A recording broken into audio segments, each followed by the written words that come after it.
2007.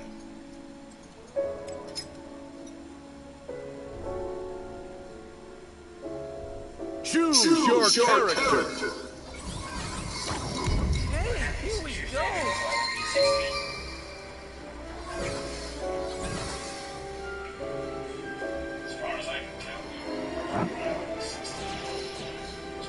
On YouTube, which was a relatively new site at the time, Phil started posting Let's Play videos on his newly created channel called Dark Side Phil, and considering the fact that he was one of the first people to do this, he quickly gained a large following. The quality of these early videos was as good as you might expect, with Phil not using a capture card to record the gameplay, but rather recording his television screen with the camera and then posting the raw footage on YouTube. You can't really blame him that much, since YouTube content in those days was minuscule in terms of quality, and Mr. Grinnell was far from being the worst at the time. But looking at this footage now, it was really bad. Never mind the fact that it's hard to see what is going on. The viewers found it difficult to listen to Phil's commentary, which was combined with a million other sounds happening in the same room. To the foot, that's what it says here, or scream for help, medicate the area, or restrain the patient and relieve nervous infection spreads, out by imitating the foot. Unlike today, where everyone and their dog used to have a successful Let's Play YouTube channel, back then the viewer's choice was very limited, which meant that it didn't matter how bad the quality of the content was. With the rise in popularity, Phil also created another channel called King of Hate, where he would post blogs and updates about his work. It was here that he also created the infamous DSP series, where he reviewed drink, food, and other necessities. However, his newfound fame came at a cost. In 2010, someone at Ubisoft complained about Darkside Phil's gameplay of Splinter Cell Conviction. Rather than YouTube would shut down his channel in order to avoid any potential lawsuits. Later, it was found out that Ubisoft didn't make any claim. Rather, it was the work of some anonymous internet user. But when people found out about this, the damage was already done. Having had his channel shut down, Phil created a new one called DSP Gaming, which he uses until this very day. I used to have a channel on YouTube called Dark Side Phil, extremely popular, had over 76 million views, had just about to hit 60,000 subscribers, and then YouTube shut me down. They didn't give me any reason why. They basically just completely shut me down. They won't let me log back in. They won't give me a chance to get reinstated. So the unfortunate situation of Ubisoft has shown him just how used to these kinds of attacks. So he came out with the plan to create a lot of channels for the various Let's Plays. By doing so, post gameplay on many sources but no connection to the main channel. Obviously, this was not an attempt to protect the channel from future attacks by creating proxies. But this incident with Ubisoft wouldn't be the worst thing to happen to him that year. Because in 2010, Phil also lost his job at the helicopter company where he worked at for many years. Broke and with no way to financially support himself, Phil has decided to take advantage of his newfound celebrity status and decided to become a full-time YouTuber, a very risky decision at the time. The first step was to sign up for a Google AdSense account so he could monetize his fame. The process of getting a paycheck this way was quite straightforward. You were paid based on how many people saw and interacted with the ads in your videos. Phil understood this concept and went on to do the worst possible thing he could do. He started encouraging more interaction with ads on his videos. If Phil had spent more time studying Google AdSense terms, he would have realized that requesting users to click on ads was prohibited, and this huge blunder would have resulted in Google cancelling his AdSense account. This created a very bad situation, since now Phil was left with no job, no ads on his videos, and most importantly, no way to make money. He did try to post his content on Blip TV, which was something of a media platform for web content, similar to YouTube. Here, he did gain some success, but Blip TV was also the place where Phil created one of his most infamous videos. While playing Dead Space 2, DSP made some unsavory comments towards Jewish people. this is what happens when you let the Jews do whatever they want. You've let the Jews over space, and now look at this. Their greed has had the artifact to turn everyone into necromorphs. So now I, the last remaining Nazi, must exterminate them. Hello, Jew. Did you think that was in poor taste? Well, Blip TV sure as shit did. So he got served yet another ban, and considering the fact that he still had an AdSense account at home, it seemed like Phil was stuck dead in water. And where he turned, life would strike him down. Well, life striking him down would be a bad term, since it seemed like Phil was always trying self-doubt because of his own decisions. People say that there is a bigger fortune than a fool's fortune, and so a saving grace gave him heavens to give Phil a helping hand. In 2011, Machinima, a company despised by many today for its awful and extortionate practices, reached out to Phil for a contract. Machinima's business worked something like this. The company would contract many creators so they would be promoted on the platform. Not only that, but Machinima also offered a substantial protection to its members in the event of copyright strikes by small or large creators. This was a big deal for Phil, because he would use Machinima's AdSense account on his videos, which meant that he was finally getting the income he desperately needed, as well as the much-needed protection when the stupid news of ever happened again. Phil would be with Machinima for many years, enjoying one of the best deals in a company where almost everyone seemed to be getting screwed over. Even though he got a pay cut from them later that year, which was probably the result of his low viewership, Phil still had a way to monetize his work on YouTube while getting protection from the big name. If you are a fan of mythological heroes, I think you would agree that every hero needs their own fair mate, a life companion to help them with their journey. And so in 2012, our dear YouTuber introduced his new girlfriend to the world, a woman called Leanne, aka Vandally. Phil's happiness was hard to hide at the time, but I don't know how long that happiness lasted when people started asking some disturbing questions regarding this relationship. First and foremost, Vandally was 11 years young. This would not be so bad until you consider the fact that they announced their relationship right after she turned 18. This sparked a rumor that still stains Phil's name and reputation in this very world, because many people believe that this union started way before Vandally became an adult. Vandally would be a big part of his future content that didn't include gaming. She showed up a lot in all videos and posts that Phil shared on social media. She became part of the DSP enterprise. Match point!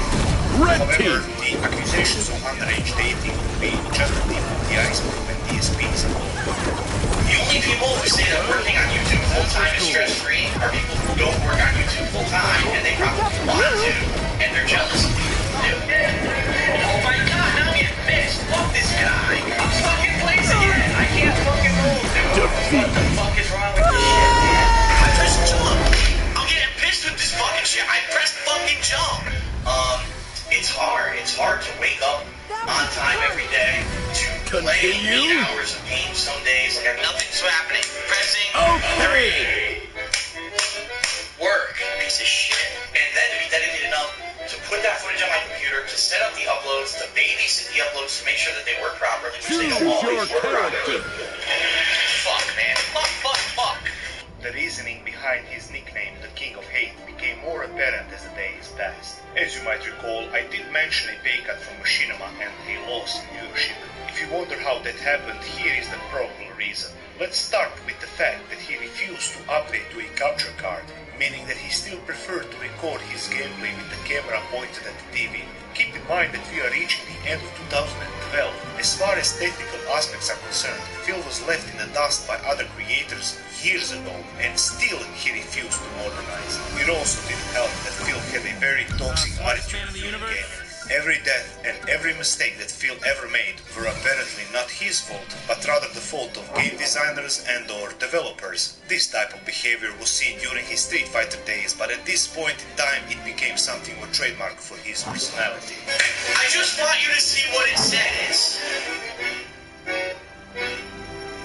It would be good to mention that Phil was also very bad Prepare at yourself! And I know it's ironic to see both on something you dedicated your life to, but here we are. With this, you might get an idea why the views started to decline on this channel, but where some people became disconnected with this combination of bad attitude and skill, others became attached. It made some people realize that making fun of Phil's content was much more enjoyable than unironically watching it. And the man who was a pioneer in this new movement was focused on making a mark of Phil's career was a gentleman called Evil AJ 2010. His very first video on the subject was called "This is how we all play Metal Gear Solid 2." This video was very simple in its format. Evil AJ made a montage of the first parts of Phil's gameplay in Metal Gear Solid 2 Sons of Liberty, and added comments from users that mocked Phil for the video for his conduct and awful gameplay. The video spread like wildfire, mostly because it was an astonishing example of Phil's terrible performance. It was also every bit as funny.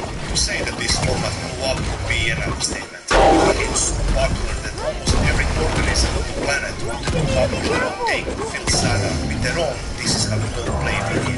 They were incredibly simple and hilarious, showing just how much of a caricature Phil is when it comes to his hobby and work. The problem was that these videos became so recognizable that they overshadowed Phil's actual content. Some of the best videos I have seen on this platform have come from these montages. How could we forget the absolute coma-inducing cringe that is This Is How You Don't Play Dark Souls. Phil constantly ignores instructions that the game gives him. If you didn't know any better, you might have thought that this was the work of control.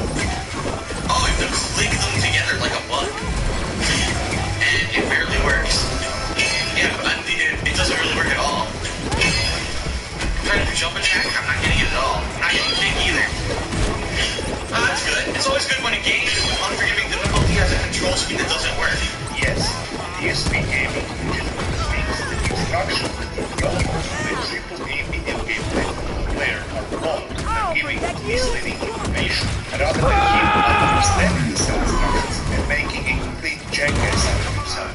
Oh wait, I thought of another one. Did you ever saw This Is How You Don't Play Fallout New Vegas? The absolute shit show of this gameplay starts at the very beginning. Let's start with the fact that Phil is one of those people that takes the time out of their day to customize a video game character to match their own appearance. People like this used to get shoved into high school lockers, but the problem here is that Phil is a grown man, so take out that what you will. The charade continues seconds later when he is supposed to customize his skills. This is important because it determines what kind of a character you will have, which directly influences the gameplay. Since DSP obviously doesn't understand the RPG mechanics of Fallout and other games for that matter, he chooses to mostly upgrade his strength and then continues to play with the small guns for most of the playthrough where strength gives him benefits. There is nothing to say here, the jokes literally write themselves. I'm really hoping that my companions don't get me wet. The Stone Boy works on them too.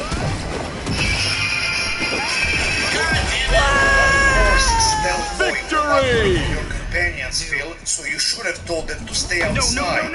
And let us not forget, the one and only This Is How You Don't Play Black Mesa. This is, to my understanding, one of the most popular montages in this format. It is almost unbelievable that this footage came from Phil himself, that he actually posted this instead of deleting it out of shame. This is definitely the right way. I just gotta. Whoa, what the hell? Did you see that? The bookshelf disappeared. What the shit? Anything.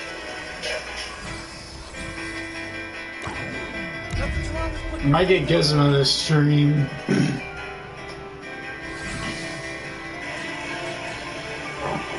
goes. Geronimo! Is this loading? What am I supposed to do then?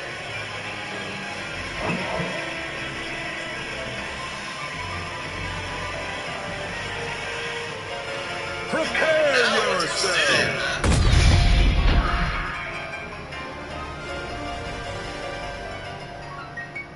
As far as I know, DSP did not undergo premature lobotomization, but rather he still somehow didn't figure out how crouch jumping works. But the trend of ridiculing Phil's content didn't stop at his gameplay. On his vlog channel, the series that I mentioned earlier called DSP Tries It also gathered attention in the form of videos such as DSP Tries It Bullying and DSP Tries It Being Broke.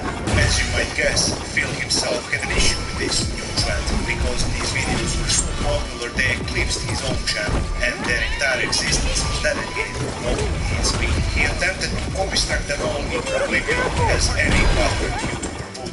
It worked to some degree at first, but soon it was obvious that this was not going to help. The best way I can summarize why is by saying this: cut one of Hydra's heads and two will take its place. A perfect metaphor for this situation, since re-uploads of terminated videos will always show up in mass numbers. The recent videos were quite troublesome, since now he was put down upon by most of the community. He did try to ease the flames a bit, so in 2013 he finally upgraded to a capture card, but not even that was enough to stop the hatred. This was also the time when he first started to stream on Twitch, a completely new site.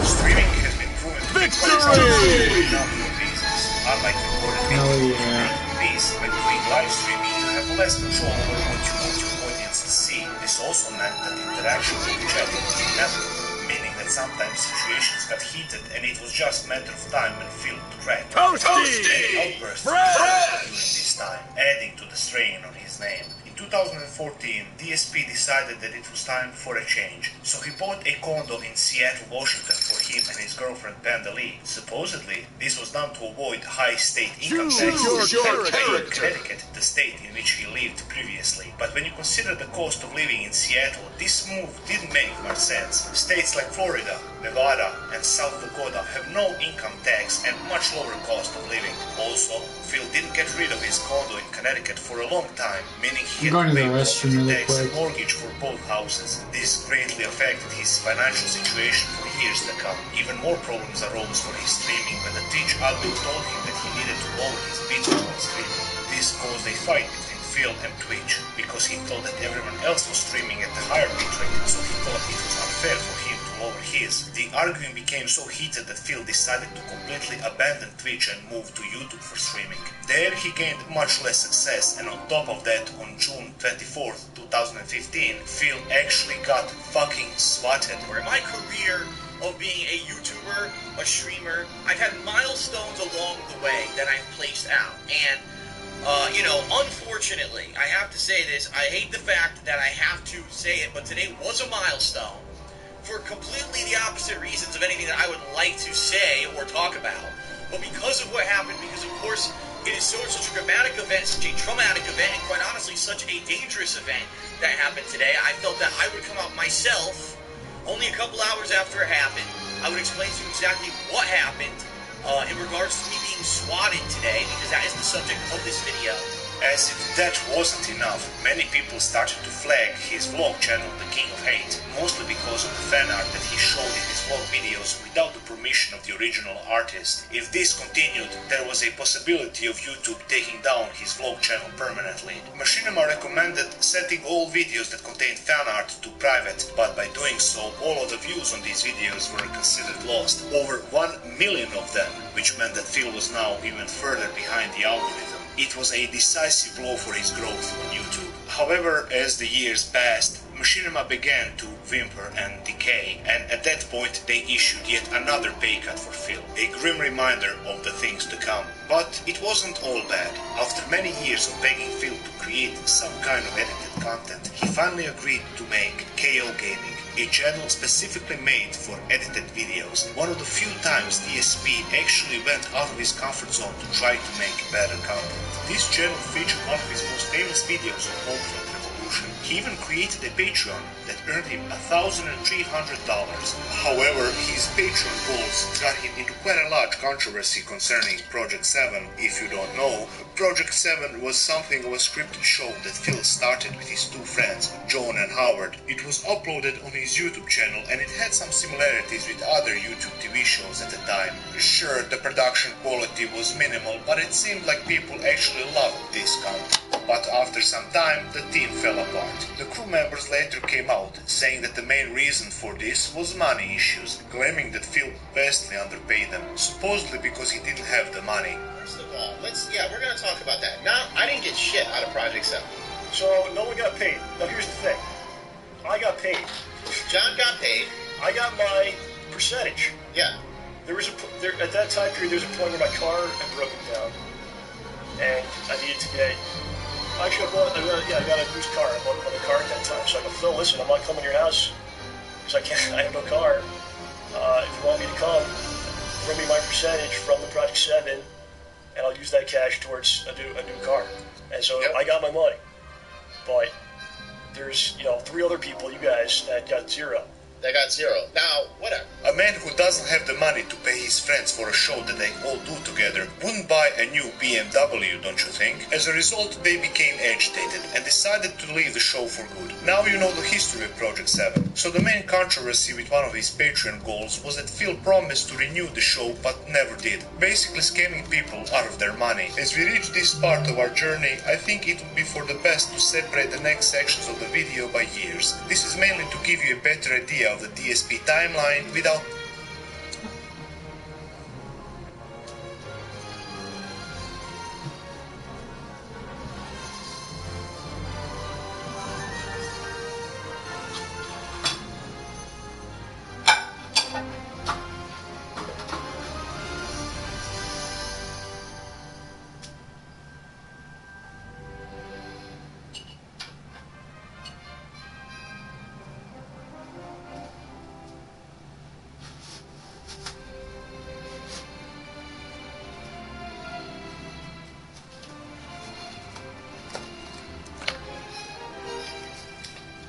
I'm running to the gas station really quick, but I'll be right back.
Let's play our first match 40 minutes in. I'm sorry. It is nice to come back to something at, like, when I'm out, though. You know what I mean?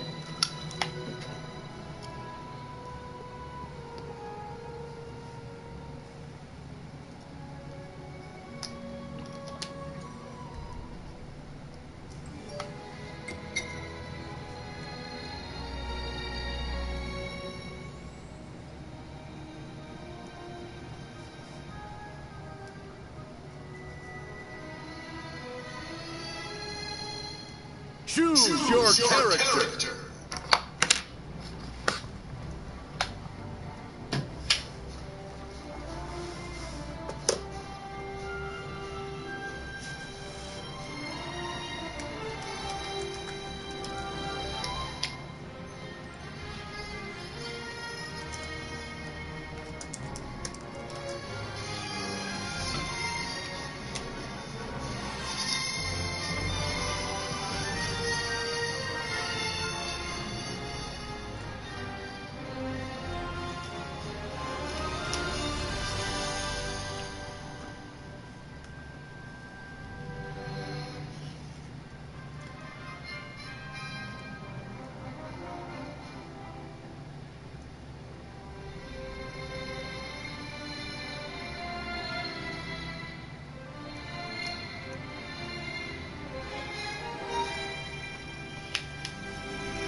I'm making a thumbnail right now.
me constantly citing dates. So with this, you might get better understanding of when and where something happened. So let's start with 2016.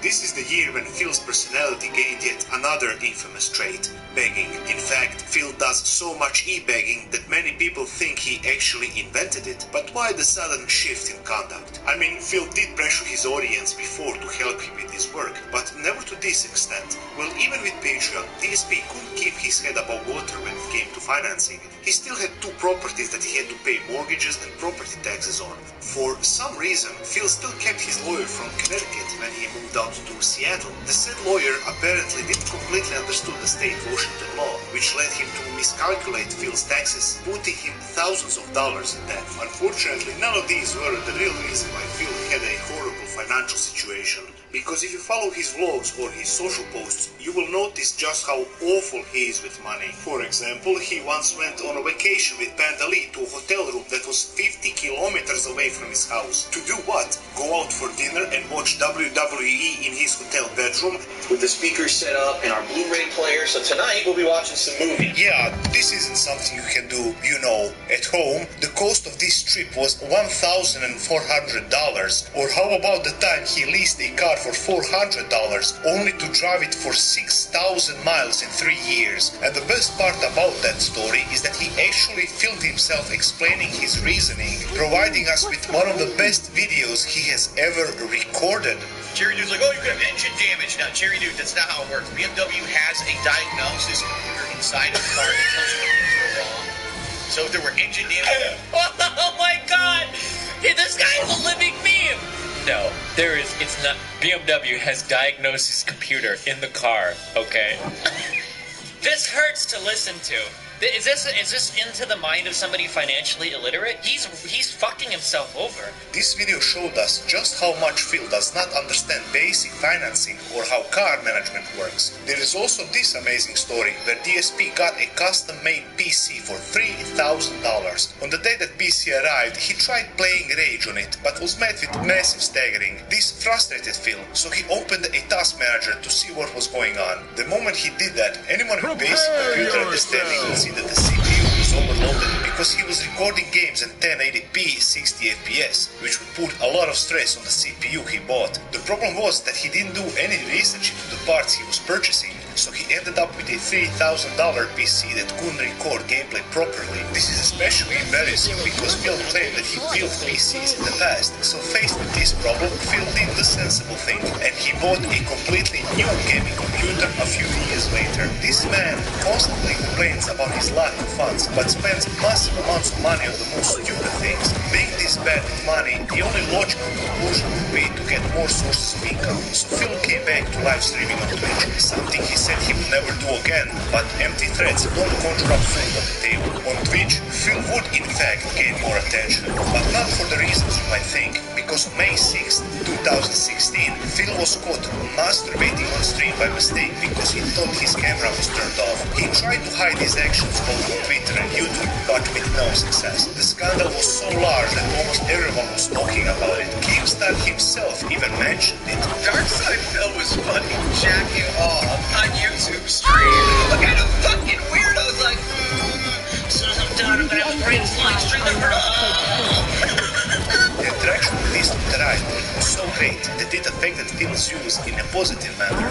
He actually gained some steady growth for a little while, but no matter what the positive aspects of this situation might be, Phil was now forever branded as an online masturbator.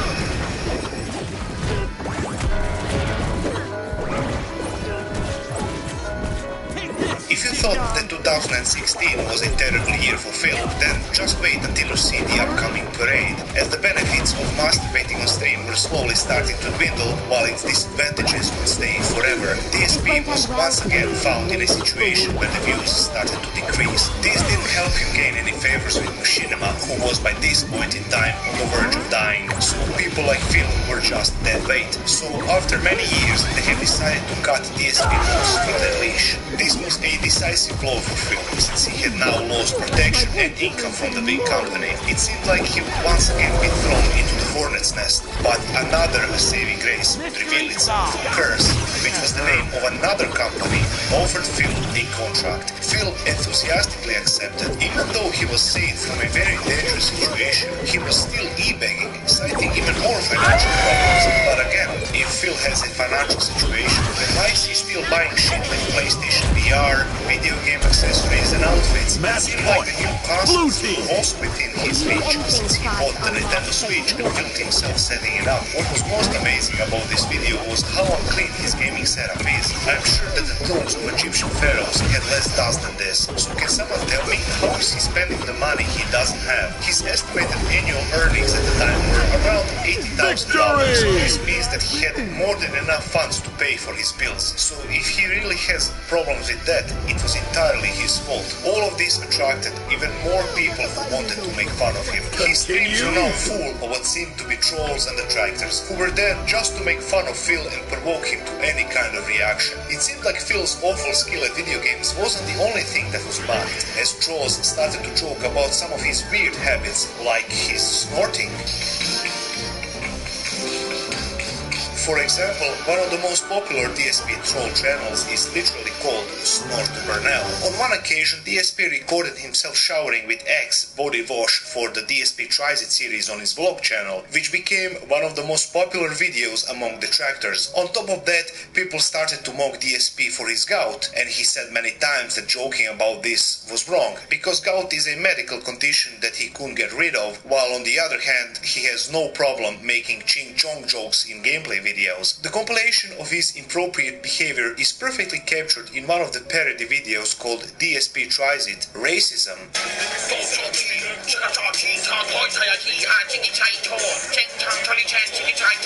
His vlog channel had, strangely enough, many videos of DSP cooking, and as always, he was ridiculed for this as well. Since people always find a way to be oddly consistent, it seemed like Phil was also awful at cooking. Look at these delicacies and tell me what you think. One of the instances that comes to mind is when he was making bacon and eggs, where he said that he didn't have the time to melt the butter because he was a gamer. First thing you want to do, either butter your pans or spray them down.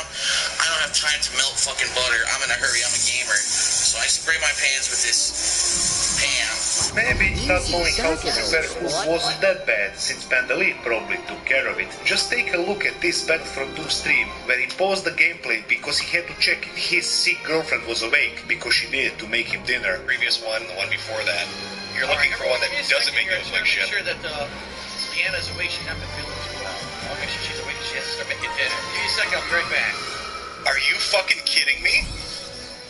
Did he just say his girlfriend's sick, but he's got to go wake her up to make sure she can cook his fat-ass dinner? Holy shit, what an irredeemable piece of crap. Yeah, there were some interesting moments in Phil and Pandalid's relationship, like when Pandalid wore a fake engagement ring to work, so her co-workers would ask questions like why Phil still didn't propose to her, or that time when DSP accidentally leaked her nudes when he was recording his desktop. But all of this pales in comparison to that one incident that everyone seems to be aware of in May of 2017. Pandalid suffered a panic attack while at work, which caused her to be hospitalized. And how did Phil react to this? Well, how about when he got there, he was frustrated with the amount of time that he had to wait. He fought with the hospital staff and was actually offended by the hospital bill, and then proceeded to say that if a panic attack happened again, the emergency staff were not allowed to take Pandalid to the hospital. Phil's conduct in this situation was so bad that Pandalid and Phil break up after this incident, finally ending the relationship that lasted for 5 years. Joking aside, these breakups seem to really affect Phil, losing a partner with whom he shared a living space and someone who was a big part of Phil's persona. So losing her like this wasn't a small thing, but like everything happening in his life, Phil tried to monetize his misery, crying on his streams how life is hard, how he can't cook or clean. Yes, cooking and cleaning, one of the great perils of the modern age. Even his viewers tried to lift him up. Phil, there are worse things that could have happened. One of the fans said that his brother died, and even though this had an effect on him, he was still a functional member of society. But Phil didn't seem to mind. He had to be in the center of attention, even if that means being a victim. Of course, now we gotta get someone in the stream chat who wants to turn their own personal story into, derailing the chat. I'm not gonna put up with this, so I'm just gonna warn you right now. Lord Dog Leader, there's no way for us to know if what you're saying in the stream chat is legitimate or not. You could be making stuff up or you could be completely legitimate. Appreciate the sentiment and sorry to hear about a family member that passed away, but no one wants to hear you make this about how I'm in the wrong, being stressed in my life because you have a situation that's worse. That's ridiculous. Go on your own street. On a more serious note, Phil was a victim when you consider one specific individual. 2017 was the year when a famous DSP detractor group called the Sons of Kojima was disbanded. This group's very existence was to fuck with Phil, and their ringleader was called Fred Fox. All they talked about was DSP and his shortcomings, and here we arrive at a serious problem. Phil Burnell lived inside Fred's head rent-free. Phil could hardly sneeze without Fred and his wounds reacting to it. All they seem to think about is DSP 24 hours a day, 7 days a week. This actually became me to some point, because you need to consider the fact that mocking one thing constantly is bound to become distasteful, but making fun of some bizarre internet personality is one thing. The Sons of Kojima didn't just want to devote their lives to mocking Phil, they wanted to ruin his life. This included false flagging his channel, doxing him, and even threatening to swat Vandal's brother's wedding. The worst part is, this is just scratching the surface. Fred Fox is a mentally ill individual. He needs help. And I'm not saying this as a joke. These people are deranged, and that is why their group finally disbanded. Their entire history is too long for this video, so I thought it would be the best just to quickly mention this. Now, let's get back to the video. What is that? Hello, Phil. Hello. What is the treasures of Multiversus for? I don't know. What the hell is that? I don't know about you, but I think that streaming might help with grief, and this would be a perfect opportunity to show how much respect Phil's audience has for him. DSP sometimes makes polls for viewers to recommend games for him to play, and his trolls absolutely love recommending games where they could agitate him. A good example of this is their recommendation of World of Warcraft. When the stream started, trolls immediately showed up in large numbers, following Phil everywhere, making it impossible for him to level up. It didn't matter if he changed the server or hid his name, the trolls would always find him and make his gaming experience unplayable. Nice. Look at all the music. You don't have to start the sound where it does nothing. Just look at this. Just look at this. Choose your character. Surprisingly, Phil was completely unaware of this. He never imagined that some games should be abandoned due to the unpleasant situations that the trolls could cause, and this brings us to one of the most amazing trolling streams ever created on this sad platform. One of the video games that viewers recommended was Jackbox TV. This is basically a series of minigames made to be played with 8 people. The entire point of the game was to make your own amusement. For example, one of the games includes the narrator giving a made-up question and people must write made-up answers. Then everyone votes on which answer was the funniest. Now combine that with the fact that trolls are flooding DSP's streams at this point, and it is easy to see where this is going. Phil basically bought and loaded a gun and then gave his viewers the power of the trigger. Now let's all enjoy this absolute shit show. The worst ringtone for a cell phone. Oh boy, here we go. Snort or Darude Sandstorm. What's really in a camel's hump? Galwarf's gaming skills. Wow. The 6077th layer of hell is reserved for blank. Oh boy. People who cheer and chip DSP for internet trolls. Oh man. The title of Rob Schneider's memoir. Oh, now you're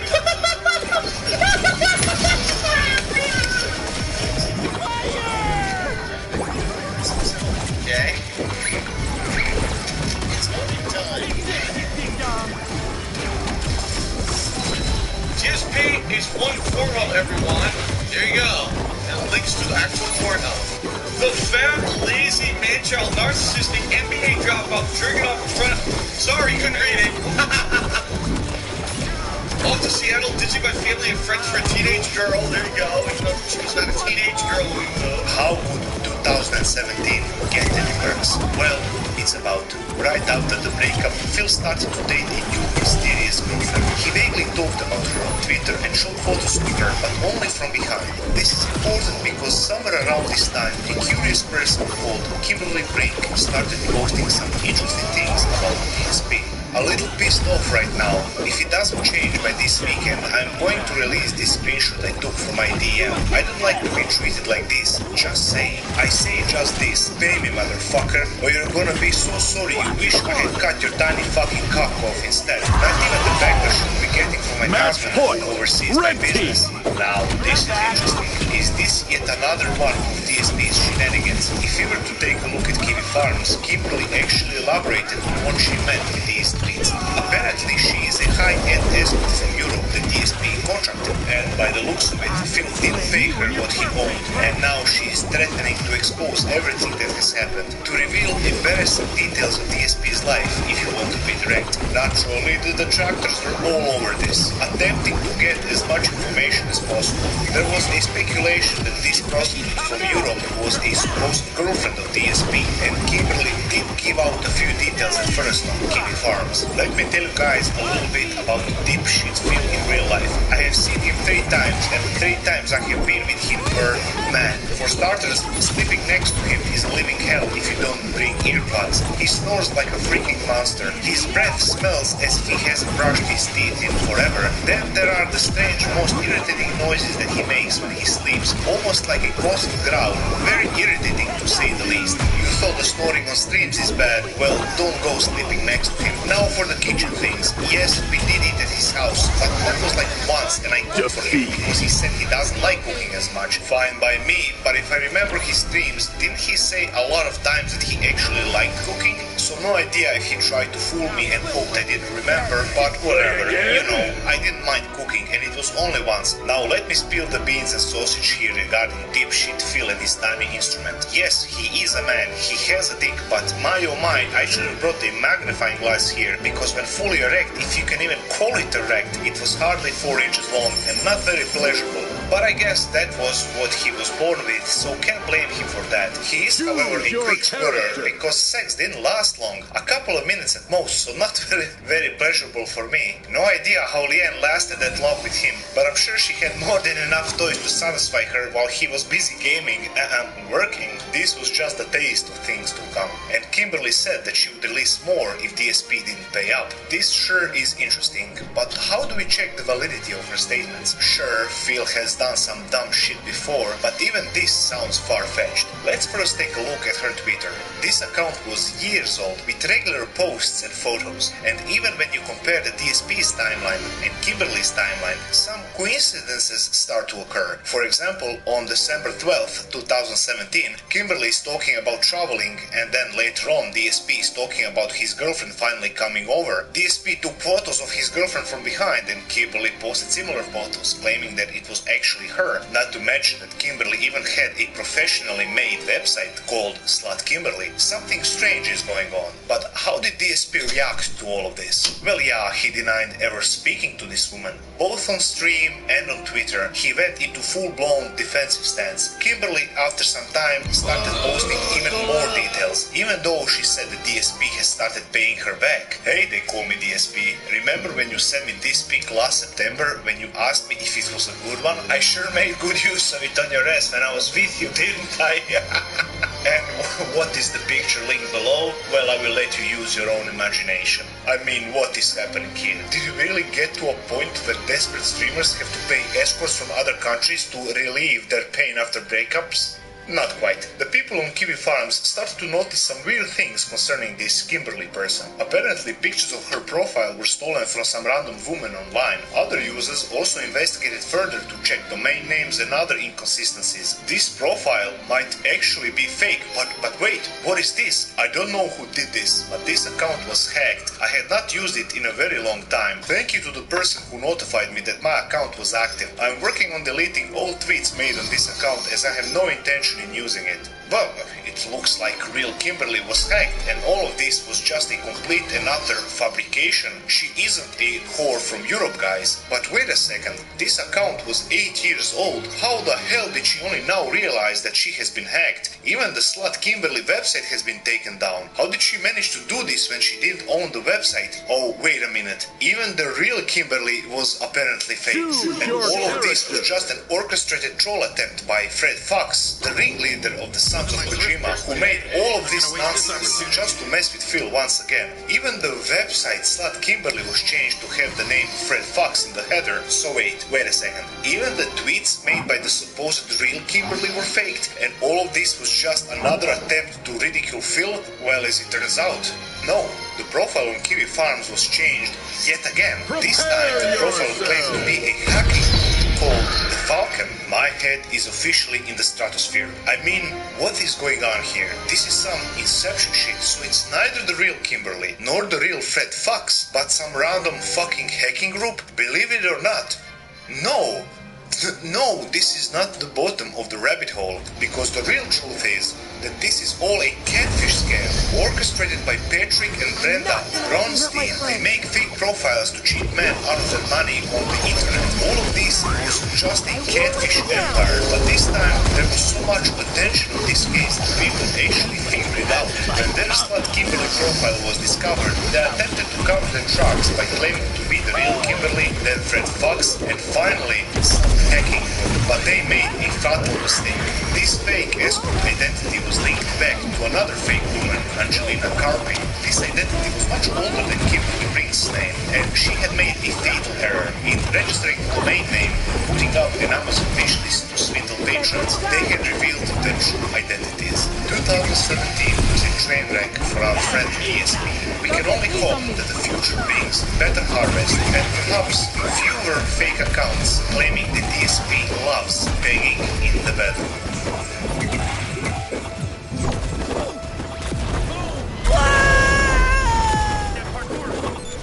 Let's start with something positive. In 2018, Phil finally revealed his new girlfriend for the first time, named Kat.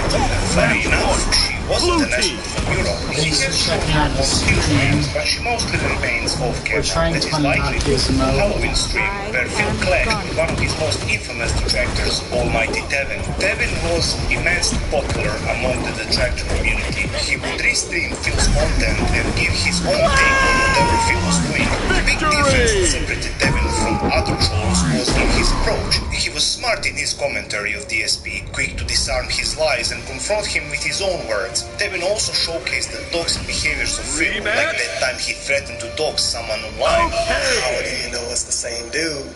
Are you gonna tell us how? No.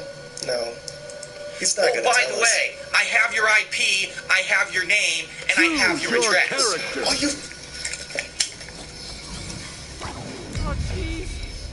I have your IP, I have your name, and I have your address.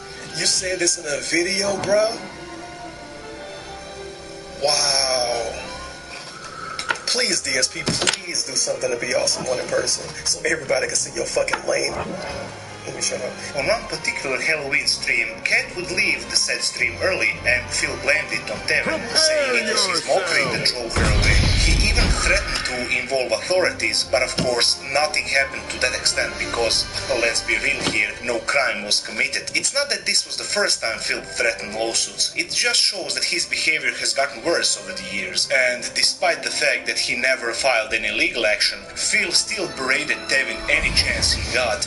Someone like Tevin, he hurts my business because he illegally steals my stuff and streams it without permission, and a lot of people might go check his stuff out instead of mine and contribute to him instead of me, but in reality, I'm the reason he ever was known, and he basically owes everything to me that he even has any kind of a fucking following. Phil's animosity towards his rival helped Tevin a lot actually, which can be easily concluded if you compare the views of the two rivals. Tevin usually got 900 views on his streams, while Phil had to castrate himself live to reach near that amount. So you might sense a bit of jealousy and bitterness from our rockstar. If Phil thought that Tevin was his biggest rival, then he was massively mistaken, because his real enemy is himself. The reputation he built caused him a lot of problems. Phil even admitted to having depression, which could explain reason why he got so drunk in his business fame. I mean, I hope that is the reason, because I can't think of any other excuse for this type of behavior, but nevertheless, you would think that Phil, having depression himself, would be more sympathetic towards his depressed fans when one of them wanted to have a word with Phil. Rather than offering support, he antagonized the viewer, saying that he was doing this just for the attention. Super Meat Boy, how you doing?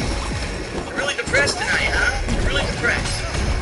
Gotta derail my whole stream and be negative in the stream chat because no one's paying you attention. So now I'm paying you attention, alright? So here we go. How you doing? I don't even think you need to have a depression to have empathy for mentally ill fans. He's not right to even cast him his sponsorship deal he had with a chair company called OP Seeds. But then again, nothing bad happening to Phil is ever his fault. This infamous reputation also got him in trouble with Curse, like Machinima had to cut him loose. Apparently his videos were getting around 200 reports a day, so Curse had to manually check every single report. Naturally, this required a large amount of manpower and was just unworth it. Combine that with Phil still paying for mortgages because he refused to sell his house in Connecticut and being in massive debt due to tax evasion, and it was right about the time for yet another e-begging video, and this one was called Alert, my future on YouTube is at stake. Please support. For those who want to know, the news is not good. The news is very grim. AdSense has not responded to my appeal. But I'm going to be very upfront and honest with you guys. I need your help. If you guys want to just continue to see me upload videos to YouTube, at this point, since I'm making no money whatsoever on DSP Gaming, and I'm making almost nothing on video gaming, which I'm going to talk about in just a moment, I need you to help support everything, alright?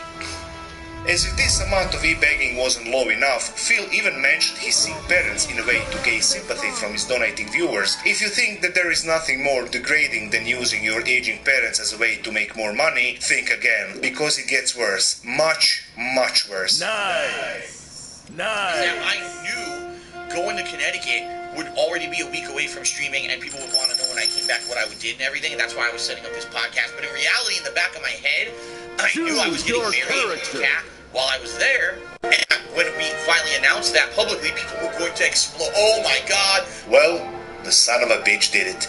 DSP actually got married, which is fine in and of itself, but what is not fine is that he paid for this wedding with viewers' money he said he needed for his parents. As one might guess, many people didn't share his enthusiasm. They labeled Phil as a pathological liar who emotionally manipulates his audience so that they will pay for his expenses. However, Phil stated that the wedding was paid by his parents, and I don't know how he thinks this solves the problem. If he gave the money to his parents and then they paid for the wedding, at the end of the day, it was still his viewers who paid for the wedding. The only difference being that Phil tried to launder the money through his relatives. Does he not understand the logic behind this? Some users also pointed out the fact that he didn't marry Pandali for financial reasons, something he stated himself. But now, when he is in even bigger debt, he can somehow afford it. Oh, bigger debt.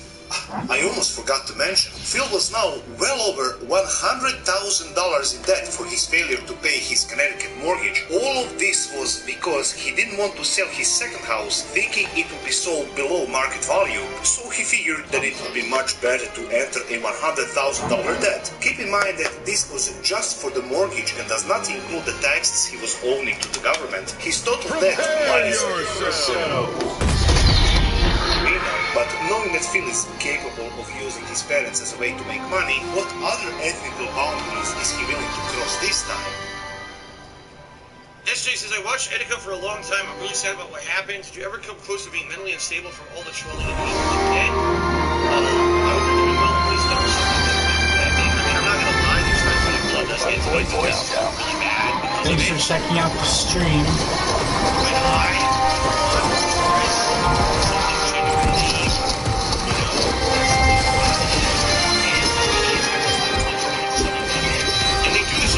on my tweet about Etika, just basically saying what I just said, okay? And look, in the past, Phil has referenced mental illness. In the past, Phil has done this horrible thing now.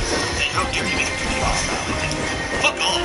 Well, butter my biscuit. How about using a fellow YouTuber suicide as a means to an end. This year was also met with his usual debugging, a standard practice by this point.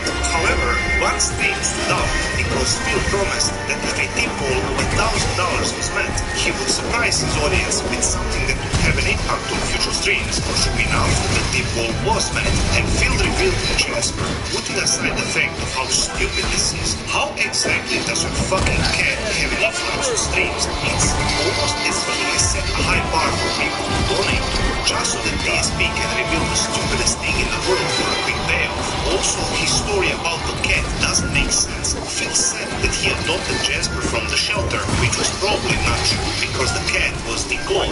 Some people declaw their cats so they won't ruin their furniture, so naturally it is impossible to find one in a shelter. Hey, you remember that famous incident from 2019, the one involving Pro Jared? The person in question is a popular YouTuber who has been accused of cheating on his wife and having sexual encounters with his minor fans. During this time, Phil made a tweet taking a jab at Jared because he also made fun of Phil some time ago. So in a way, this was Phil striking back. This tweet would go viral and expose DSP. Audiences witness your attraction. Phil realized that his past reputation probably deters some of the new eyes that might watch him. So to clear his name, he decided to make this DSP tries to debunk him 7 years. From the title, you can see that he's clearly playing into the joke a little bit. Here he tried to explain that about all the accusations that were thrown at him over the years, but the problem is that he did a horrible job at it. The reason why is that he never showed any proof for his claims, and most of the accusations were dismissed with a simple "that's just not true." In this recorded format, he would claim himself in perfect situation to deflect blame, with no one around him to question the obvious loopholes in his story. You might be wondering, why aren't there any interviews with Phil in which his lies are exposed by the people who have done their homework on him and who could potentially ask some uncomfortable questions? Well, that is because Phil never goes in interviews. The only time he would show up if he was absolutely sure that the people on the panel would not ask him about serious accusations because he would have no way of defending himself. People like Review Tech USA, a famous YouTuber who is a big fan of DSP, a guy well researched on the topic of Phil's shenanigans, and someone who wants to get to the bottom of things, naturally which would destroy Phil in any magnificent stage, did his homework and sent Phil to Kingdom Come with his absurd amount of evidence. So Phil just decided to ignore people like Rich, staying in the shadows as much as possible, but sometimes, like I said, Phil's your character. One of these events will take place on September 29, 2019. You remember that parody video I mentioned earlier called DSP Tries It, Racism and Insults Other Countries? Since some people have found out about his ching-chong jokes, it appears that his old behavior would come to bite him in the ass. This led to news articles trying to deplatform him for his past behavior. Unfortunately, these people were not aware of another DSP fact, which is that he will outlive God himself. One of the people who protected Phil during this time was a gentleman called The Quadring, a YouTuber who created nerdy content but was also very anti-cancel culture. His real name is Jeremy, and he made a video defending DSP, stating that if his comments are good enough of an argument to deplatform him, then shouldn't the same be extended to other people who made the same jokes, people like Stephen Colbert? And if this was all Jeremy did, then the story would end here. Another YouTuber gets targeted because of his or her comments from the past, and then the other YouTuber comes to the rescue. But Jeremy wanted to do more, so he actually did an interview with DSP where he would try to clear his name from all the other accusations, you know, like the ones made in this video. He gave him a platform to defend himself, which on its own is okay, but what is not okay is how he structured his questions. Hey, remember that awful interview that Boogie did with him behind the camera? Michael had some real accusations heading his way, and Boogie was supposedly there to get to the bottom of things. What ended up happening instead was that Boogie made a borderline propaganda video, twisting the facts, adding the sad music, and completely tarnishing his integrity so that he could blow smoke up Michael's ass. Now, knowing all this, I'm sad to say that the interview Jeremy had with DSP was somehow even worse. Jeremy started the video by saying that DSP is a humble man. I mean, Phil is a pretty interesting story. He seems to me to be a relatively humble man. And then proceeded to show his in-depth interview. So, if Jeremy really wanted to help Phil with his reputation, did he ask him any real questions? Like, for example, what happened to Project 7, a borderline scam that Phil pulled on his audience to get them to pay him more money on his Patreon. And a lot of these outlets, as you saw in the video, they were unaware of your uncancelability. No, maybe a question about Phil and Baddeley's relationship. Why was he more concerned with trivial stuff while his girlfriend was in the hospital? You know, hey, I'm a YouTuber too, content creator just like you. What are your plans for post-YouTube, you know, or post-streaming, or have you even thought of that? Jesus Christ, Jeremy, will you at least ask about the time when he needed the money to help his sick parents, but instead used it to get married? And when I mean like political, isn't necessarily like, oh, I like the president or I don't like the president. You know, the issues, right? Like, you're basically just shooting teams. And I think that has insulated you. It appears that none of these real questions will be answered. Perhaps Jeremy believes that questions like when did Phil unleash his load at the time when he was caught masturbating are more important.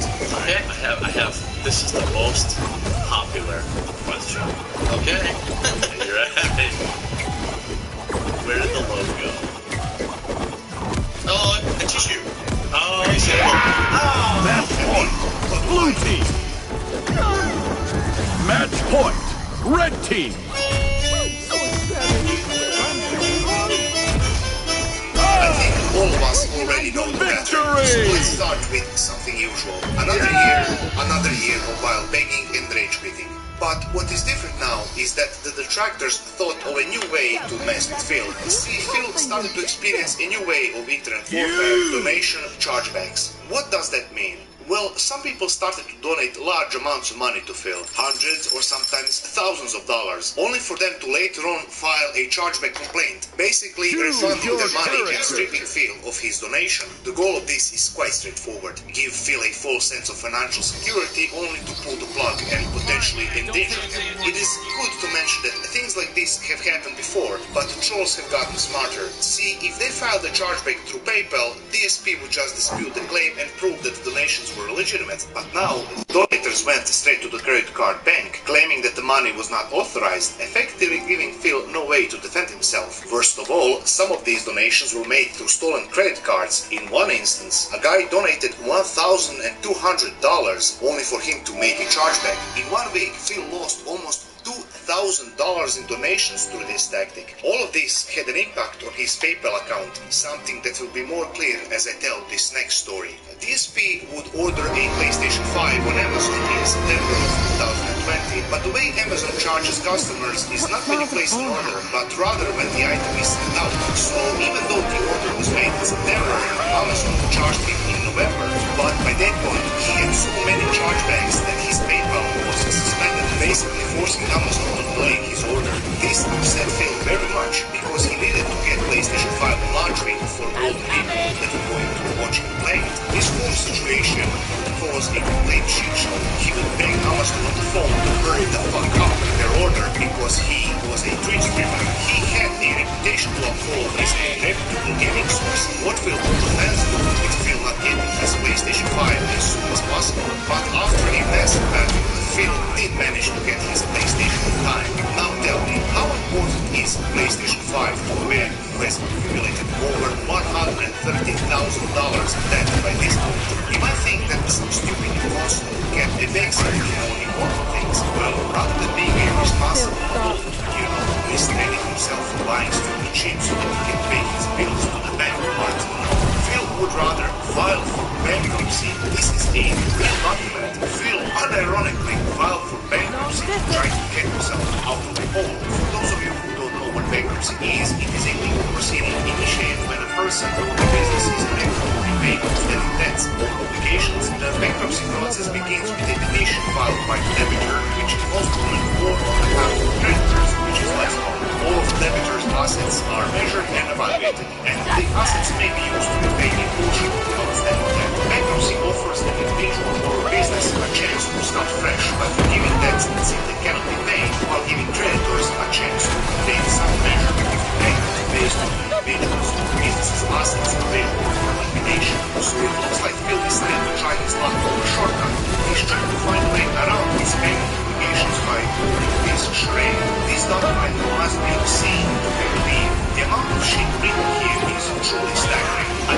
Let's take a look at some of the stuff Phil wrote down here so that you can get the true sense of this policy. There are a number of bad lies in this document. For example, Phil said he doesn't have any pets, which is, of course, a lie, since we are all familiar with Jasper, the $1,000 cat. He also wrote that he didn't have any collectibles of value, like figurines or paintings. But then here, I love my Super Mario Brothers 3 artwork. So this is my square painter, the guy who I used to buy artwork from all the time. I've put many clothes in my videos back in the day, but it's been quite a while since I've been to any conventions or anything like that. I certainly don't have any money to spend on this kind of stuff anymore. He wrote down that he lives in a single-family home, but he actually lives in a Match point. Red team. Details. I mean, shit like this can get your business in bankruptcy. But Phil doesn't care if that is bad. Victory! Oh my God. You have to see this. In the section where he specified his income, Phil wrote down that his business expenses are $5,243 per month. Can someone tell me how a Twitch streamer can have $5,000 of expenses per month? Maybe Phil contracts high-end prostitutes and then smokes some high-end crack with them and then thinks that this counts as a business expense. I honestly don't know how he could be spending this amount of money on video games. Looking at his Instagram and YouTube channel and considering we are generous, Phil couldn't be possibly spending more than $400 a month. Even that is pushing it, but apparently this is what Phil wrote down on a court document. May 3rd, 2020, he had a hearing with the judge regarding his bankruptcy claim. Even here, the Citibank representative called him out on his business expense claim. Reviewing your filing, looks like you stated here that you have about $5,000 a month in business expenses. Can you itemize that for me? I'm not sure. Are you? I'm calling. Prepare yourself. Right, are you an attorney or what's your position at Citibank or? This seems like a sort of an attempt to back out of answering the very transparent question reviewing these files, which is that he has $5,000 a month in business expenses, which does not make any sense. Despite this, his bankruptcy was actually approved, and he was cleared of $130,000 of that. Despite conflicting information, lies on official court documents, and obvious attempts at fraud, I guess fortune favors the bold. But how could Phil not afford to pay his bills? In 2020, with all his income combined, he was making more than $100,000 a year. This is way above the average American household. This was also around the time where he had his best dreams. What I mean by this is that Phil was watching one of his older videos where he had this weird vest. One of the viewers asked him what happened to the vest, which caused Phil to go look for it, and sure enough, he found it. This later became something of a gag on his streams, where if the tip goal for the day was reached, he would put on the vest. Over 250 days of successful streaming followed, which he referred to as a vest streak. Multiple days of exceeding tip goals, totaling over $25,000 in tips, and this guy filed for bankruptcy and somehow got approved. So $1 million question is, how does Phil not have the money? Where does he spend it all? To answer this question, we first must take a look at one particular mobile game.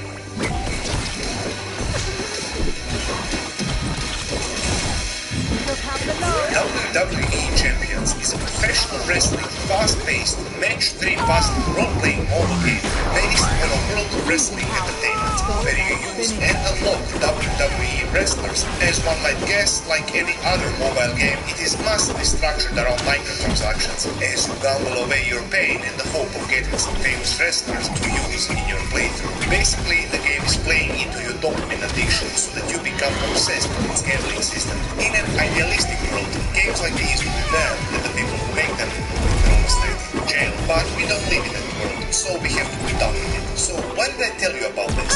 That is because users from Keemstar found a particular profile on WWE Champions Discord server called They Call Me DSP. This user was linked to an actual WWE Champions profile in the mobile game. This is important because people did some calculations based on this profile's level and VIP level, taking into account years of subscriptions. achievements and other aspects, it was calculated that the person who owns this profile has spent around $14,000 on WWE Champions. As you might guess, if this profile really is from our dear DSP, then this would be a complete travesty for his reputation. Not even he could recover from this. A guy filing for bankruptcy because he claims he has no money but can't afford to spend thousands of dollars on mobile games would be a death blow. But hey, you are innocent until proven guilty, and Phil sure did declare his innocence. How do I just assume it's blatantly false when there's no evidence of it existing? They just made it up. You know, it's the same thing after all these things have happened. There's nothing I can do. I wish that I could.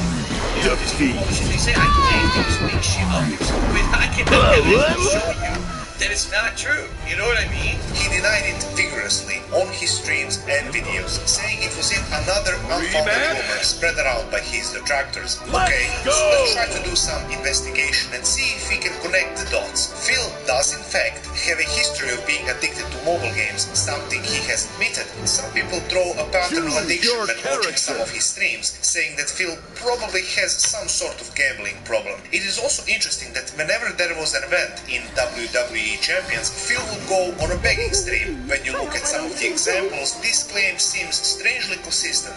Keep in mind that all Phil has to do is log into his own WWE Champions account and show that his real account is not the one that people are investigating. This is a fairly simple and easy action that will completely vindicate Phil from all of these rumors. Snooty, rude, and a hundred cheer. Can't you just log into your WWE Prepare yourself!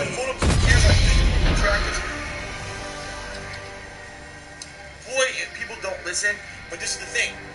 Real gullible, stupid, simple-minded people think it's that easy. So rather than doing that, Phil would rather explain why he won't do it. The pile of evidence is slowly stacking against Phil, and he sure as shit is not helping the situation. If you think this stops here, you are not paying attention. Users at Keemstar actually developed an algorithm that analyzes contexts to see how probable it is that the same person wrote them. For example, you know how your friends have different catchphrases or ways of texting that makes them unique in such a way that you know it is them. The messages from this Discord were compared to the tweets that DSP posts, and the algorithm concluded that there is a high chance that the two texts are written by the same person. One more, how about this? There is an undercover spy who Phil's moderator Discord server. Said spy provided the screenshot of DSP's actual Discord profile. The user ID of the DSP's actual profile matches with the ID number of the Discord profile that owns WWE Champions account. Now, sure, this is a pretty damning evidence, and still, Phil has not produced anything to help his case. Instead, he did what he usually does, which is cry at the camera. That's the thing, I can't even figure out what he is. People now tell me this one WWE tweet that I played years ago, or WWE tweet that I played for months, a couple years ago. I don't even know what the fuck we're talking about anymore. I mean, sure, the pictures could be altered, even though the likelihood of that is very slim. Looking at WWE Champions for a moment, the game supports guilds. It works in a way that if you are part of a guild, there is an opportunity to conduct joint fights in tournaments or temporary events against other guilds. Alliance members have the ability to receive and send gifts, and you can also earn experience for each guild to make it stronger. I just said this because the supposed fake account was part of the guild called Useless. The private information of other members was exposed online to the attention this account attracted, which resulted in this account being kicked out of the clan. The said account tried to change its name to The Gun Show 84, but the profile is easily trackable to the amount of progress it had because of the spent money. The Discord name was also changed. It looks like someone was trying to hide their tracks, but the absolute finisher, the last puzzle piece to fall into place to prove without a doubt that this is indeed DSP's account happened on December 11th. In one of the guilds that WWE profile was in, they used a program called Line, which is something similar to WhatsApp and Telegram. It is basically a freeware app for instant communication on electronic devices such as smartphones and personal computers. Now, what is important is that the supposed fake profile registered his phone number with this application. Now, it is also important to mention that the real DSP's personal information got leaked years before. This information included his own personal phone number. Now, if we enter Phil's actual phone number into the Line app, we will get...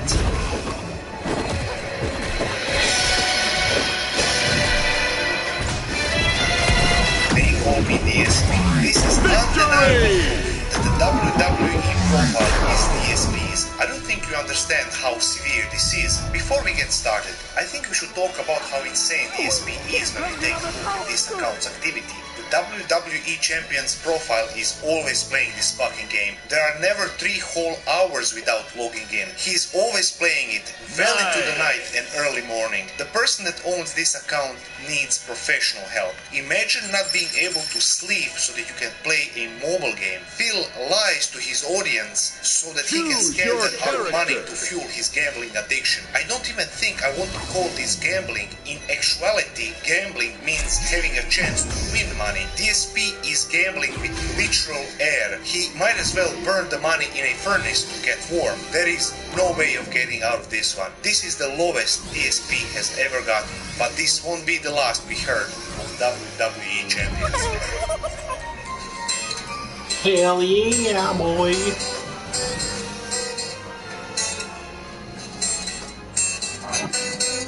On September 18th, 2021, someone managed to get access to DSP's bank records. Please keep in mind that this wasn't a hack, unlike what other people might say. A person at Keemstar contacted Bank of America and through social engineering and many loopholes managed to get his personal banking records. It is important to remember that such a behavior is abhorrent and should not be encouraged. The only real lesson here is to avoid creating an account with Bank of America. Now that I've cleared that up, let's take a look at these records to see how Phil uses his money. Another user made a simple pie chart to help us visualize this information. What I'm about to show you are Phil's spending records from May 17th to September 17th of 2021.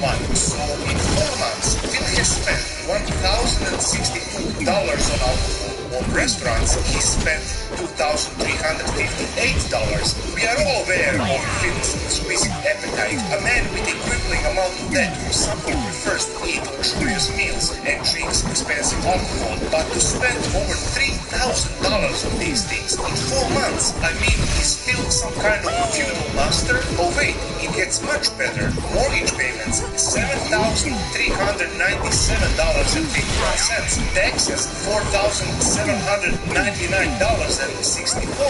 and groceries, $3,930.88. And at the end, we do have a cherry on the cake. WWE Champions, $8,225.62. Look at this graph. DSP is spending more money on WWE Champions than he did on mortgage, more than he spent on alcohol, groceries, and restaurants combined. But still, if we take a more detailed look at some of these transactions, we will notice that on May 17th, there were a lot of payments made through PayPal for $110.09. How many purchases? Let's see. 1, 2, 3, 4, 5, 6, 7, 8, 9, 10. 10 purchases for $110.09. Now, that's a strange number, you might think to yourself. What does that mean? Well, Phil resides in Seattle, which is located in the state of Washington. PayPal Washington state sales tax is 10.1%. So subtracting that from $110.09 leaves us with $99.99. Now all we have to do is take a look at what event happened in WWE Champions around this time, and we will get, isn't it depressing that this man is willing to enter into bankruptcy in order to continue his destructive gambling addiction? I wonder what Ken thinks about all of this. So Phil, after all of this undeniable evidence, will you please, for once in your life, admit to the problem and come clean? Alright, I'm just going to say it briefly as I can and summarize as I can to let you know what's going on, and then we're going to move on, okay? Over the last week, it has come to my attention and my knowledge finally that I have been subject to the crime of identity theft. Whoa, I guess it's rather a time to victimize yourself. A federal crime, by the way. This is something that's incredibly serious. This is not just a little host trolling on the internet. Of course, what was I expecting? But his banking details were not the only thing that was revealed to us. In 2021, one of the biggest witch hacks happened. As a result, income information from many streamers was leaked. This presented a big problem for some of them, since acting to be proof was proven to be a winning strategy, which just to tell you, you have that much money so that the audience can sympathize with you. So of course, one of the exposed incomes was DSP's. He earned more than $55,000 in 1 year. It is a very decent amount of money when you think about it. Phil was making it quite big in the stream leagues, but the benefits of this platform is a bit out of DSP's reach. On April 21st, 2021, Phil Burnell officially lost his partnership with Twitch.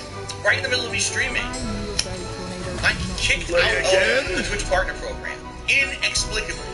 There was no explanation at all. It was just an email I received from Partnership Removals saying notice of indefinite suspension and termination for Darkside Phil, saying that my partnership is indefinitely suspended and terminated. Period. Now, it is good to add that this isn't what you might call a ban. Phil lost the ability to make money through Twitch. There were no longer bits or subscriptions, but he could theoretically still stream and gain money solely through donations. But nevertheless, this was a huge blow, since Twitch was one of the major income sources for Phil. If you remember, Phil once had to leave Twitch because of a fight with moderators. He came back a few years later because he saw the benefit of this site. But this really was the last nail in the coffin. Phil was truly done with Twitch once and for all. But the question remains, why was DSP banned? Well, it is hard to say. Phil broke so many Twitch rules over the years, it is hard to pinpoint what exactly caused Twitch's decision to terminate their partnership now. But at the very least, we can speculate. One of the reasons could be that he broke the 24-hour exclusivity rule. This basically means when you stream on Twitch, the video of the stream cannot be uploaded to any other site in the next 24 hours, but Phil always immediately uploaded the video on YouTube right after streaming.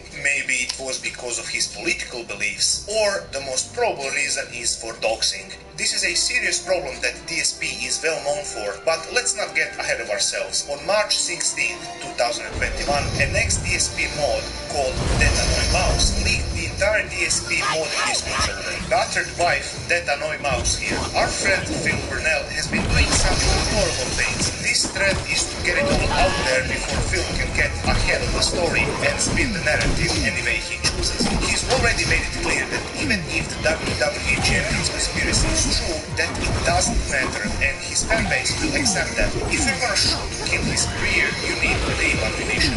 Doxing his own fans, stringing along veils, insulting mods, and chatters demanding private chatterbox between his mods and chatters alleged victims of child sexual abuse. So, one of DSP's ex-mods revealed information about his secret mod server, where he and his mods discussed detractors, fanbase, and other work-related topics. But that is not as important as all the shady shit that is happening here. Links to YouTube videos that show these chats in the post have mysteriously been taken down. Now that sure is strange. Who would do something like this? It's almost like someone is trying to cover their tracks, but we still have a few screenshots left, and that is more than enough. This is part of the post from Kiwi Farms. While Phil has never expressed remorse for the constant doxing of his mods and fans, he has maintained the veil of innocence that he was never directly involved in sharing or discussing his viewers' private information.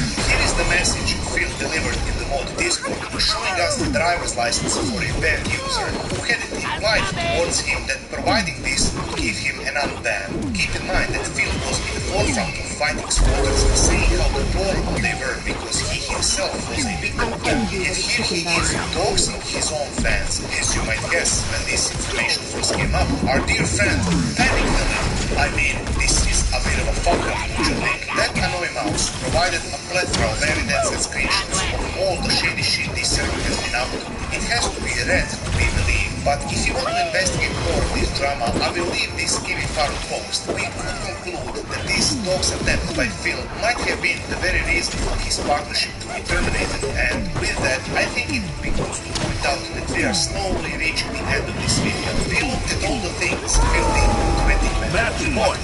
Blue team. How is the current year going for him? Why don't we take a look? First of all, it seems like WWE Champion scandal is all everyone is talking about. As one might guess, this fuck-up by Phil will haunt him for a long time. Other than this, it is the usual. Phil is still massively begging for money. He hasn't learned anything about financing and is losing money on the most stupid shit. For example, he has 2 internet and phone lines. As one might expect, the amount of e-begging has increased tenfold, owing primarily to the loss of the Twitch partnership. He decided to do a clean out of his closet, but with a camera, proving even more that he has hit rock bottom in terms of what he thinks old content is. Although I am not sure how amazing cleaning a closet can be. Maybe he's trying to rebrand himself as a $15 Tomb Raider, but I really don't know. Let's beat the dead horse for the last time, and let's add this little detail. On his YouTube channel, Phil has uploaded a certain video called The Daily Rap, July 23rd, 2022. Here he's seen playing with Jasper, the $1,000 cat. Now, what is important is this. If you stretch your eyes, you will see that Phil has something open on his phone. Some sort of application. What could it be? Phil really is a joke that keeps on giving. His life is almost like a TV show, but despite all of this, decades of lies, begging, and overall awful behavior, Phil outlived all of his detractors in the past and will probably outlive all the existing ones. If I have to give credit where credit is due, then this would be it. If nuclear war broke out tomorrow, Phil would wake up in his ruined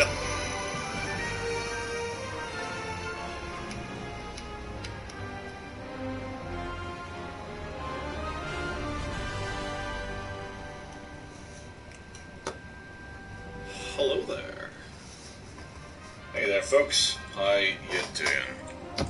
This is only my second time going live from a schedule, so I assume this is working. I'm going to assume it's working. If it works, type something in chat or something like that, guys. But yeah, how you all doing? How are you all doing, my dudes? Also, I hope you all have something to drink. I have a couple drinks here laid out in front of me. Hey Monty, how are you doing, my dude? And hello everyone who's in the waiting room and all messages, how you all doing? Maddox, thank you so much that you like all the malarkey. And yes dude, I see you mentioned the McJuggernuggets thing. Yeah, I am. Hey Chair, how you doing mate as well? Yeah, I am 100% I'm going to cover that. I have a ridiculous amount of fucking information all logged because when the whole McJuggernuggets thing first kicked off, a lot of people were trying to talk about it in like Twitter obviously, and then the Keemstar thing happened, but like on the actual McJuggernuggets subreddit, there were people doing like a mega thread, they were doing like a compilation thing to like try and gather all this information on all the stuff that was happening and all the infighting and everything, and the thread was dog shit. And it got updated a couple times, and then half the stuff was irrelevant afterwards, or half the stuff was deleted afterwards, and no one archived it. So I very quickly realized that was dog shit, and I couldn't fucking touch it. So instead, what I have done is I went through and I grabbed a whole bunch of shit myself, and gathered a whole bunch of research and bullshit like that, and I don't know any of these fucking weirdos.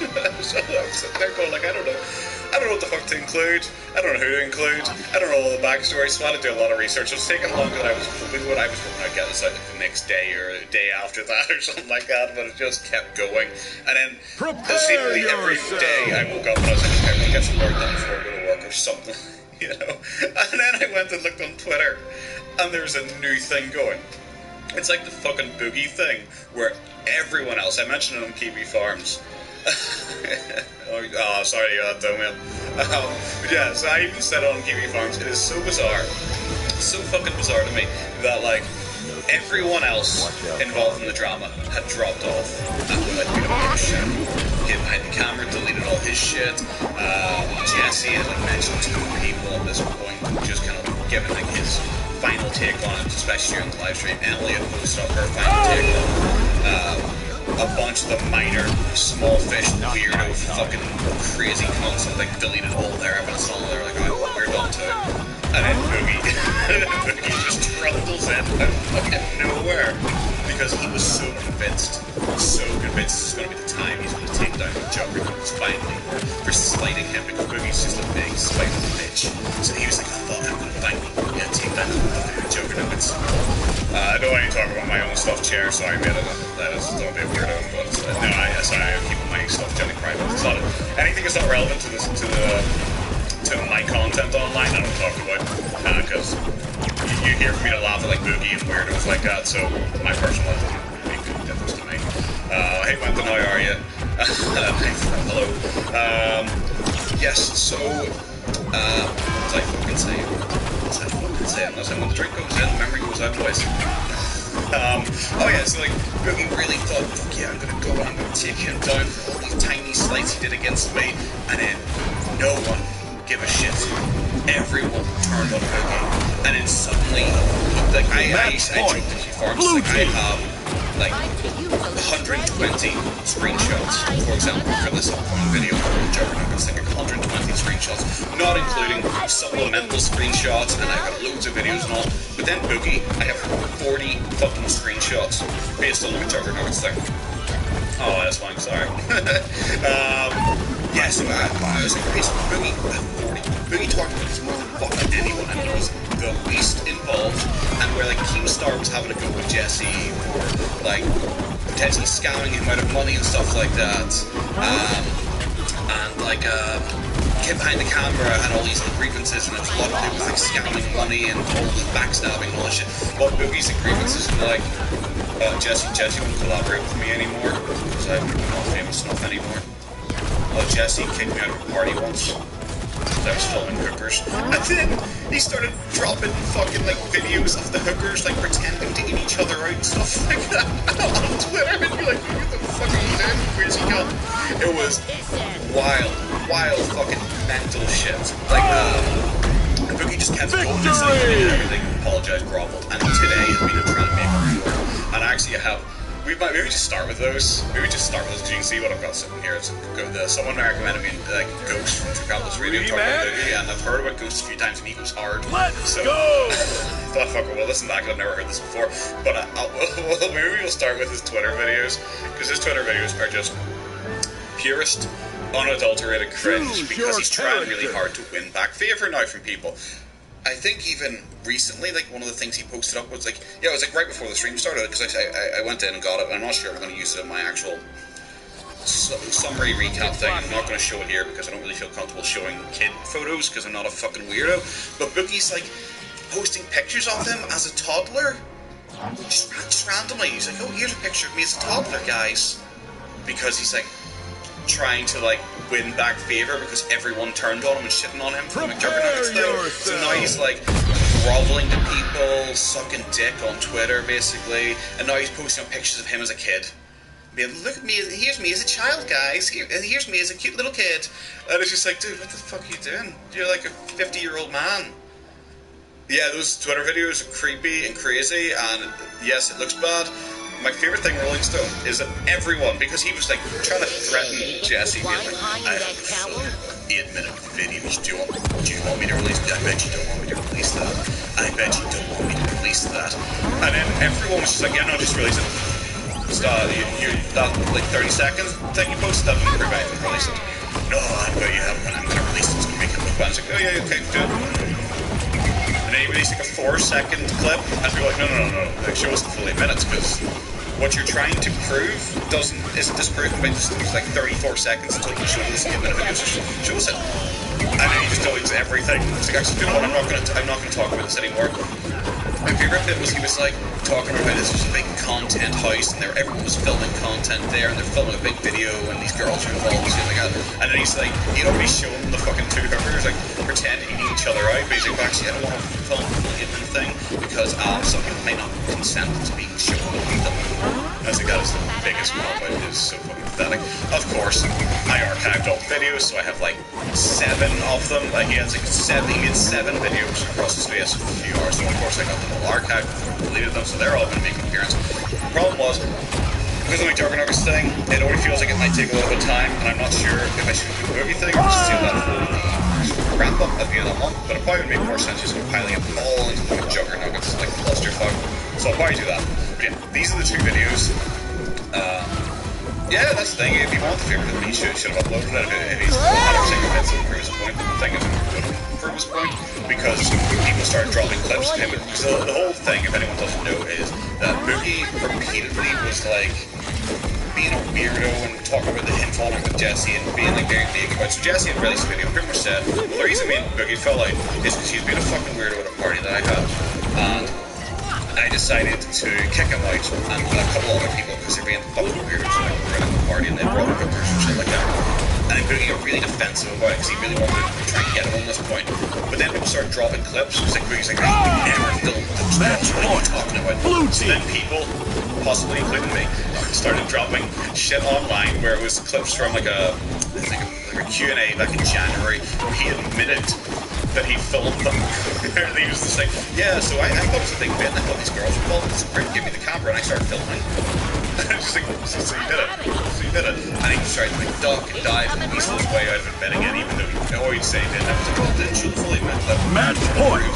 Red team! And he was like, nah, I'm just not going to do it. We're done, we're just ending this. I'm going to take a moral high ground and end this. And yeah, Boogie got explained so bad.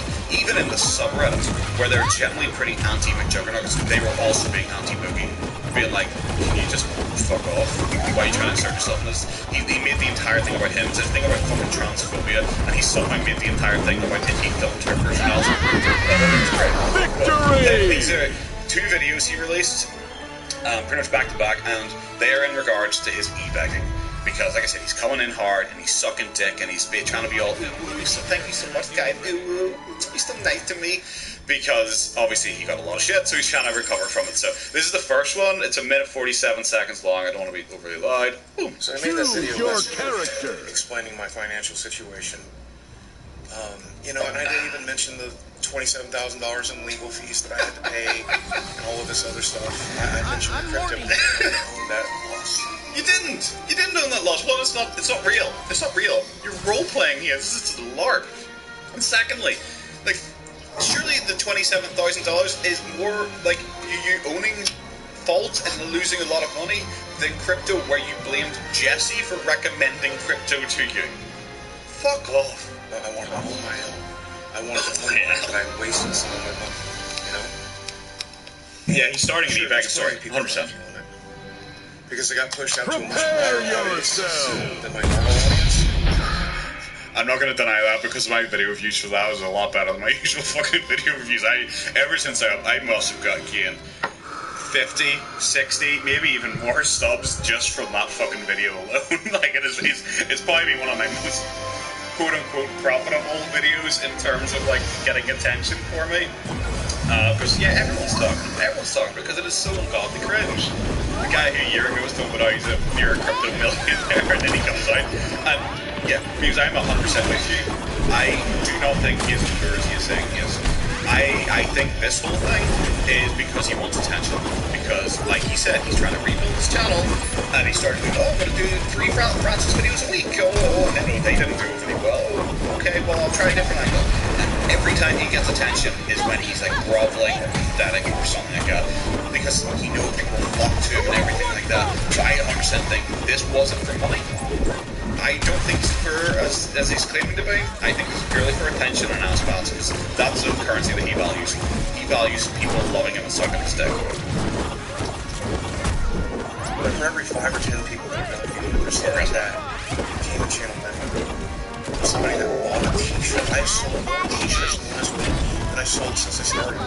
I just had more clicks to my sponsors. I gained more channel members last week than I did all the way prior to creating the channel membership. This is humble bragging, isn't it? I genuinely... This is humble bragging, isn't it? And I'm shocked by it. Are you? Who's dyed your beard again? There are people who use the super chats and stuff to just outright donate money, which I'm so grateful for. But please, it's alright by you. I would rather you got something for your money. God. At least become a channel member, right? At least become a channel member instead. Sure, Guys, don't send me $5 to my PayPal. Buy a $3,000 PC instead, and I'll get $100. Holy shit. I would become a channel member and you get channel members yet. He promised me wasn't the channel members, he's going to do fucking members only content, and he fucking just didn't. I don't know if he's even got 50 yet, because he decided to push up to 100. What am I drinking? Okay, you're in no judgment, chat. We're in no judgment, chat here. I have got a whole week tonight. I'm drinking some Sapporo, which is Japanese beer, and I'm drinking some Suntory whiskey, Toki. I'm drinking that. So I've got a whole week. I have Japanese and Japanese, so it's not super common in Ireland, so I'm picking up any when I see it because I really like it. I've been in Japan a couple of times and I really like Japan, so when I see their beer and their whiskey, I get it because their whiskey's sounding pretty fucking good. Don't judge me, Doug. Don't judge me. I know I put on my regular guy, I put a Jameson's bottle, and I was convinced I still had Jameson's. The only Jameson's I had was cold brew. Jameson's cold brew. It's their coffee whiskey. Which, I've already had a bunch of drinks as I was with friends earlier on, and I was like, I don't know if drinking coffee whiskey is gonna like help me. Because I was thinking about, we're gonna watch a couple videos here just for a laugh. And then after that, we will get, we might watch like a disgusting cooking video. We might do a disgusting cooking video. We'll get cooking over JFS. Ideally, maybe throw once watching it. I don't know. I don't know. I'm just looking at my all here. We'll see. It's nice. And yeah, Graham, he is 100% serious. He thanks me for buying Match point. Blue team. So nice to me. Victory! Nice to me. Do you know, like 2 months ago, 3 months ago, was it? Because it was definitely when I was doing videos. He was talking about, he was doing his Francis skits, and he was constantly going like, "Hey guys, come on, you know, super tip function," which I've never heard anyone pin on. It fucking existed. I now notice it on the bottom of videos, but it's like a super tip function. It's a super chat, but just on a video.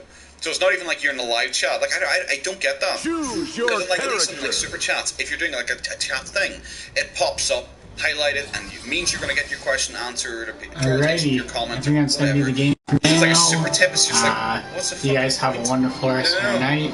I know. Thanks for checking out the stream if you did, and I'll be back tomorrow for more content. So stick around for that. See you guys later.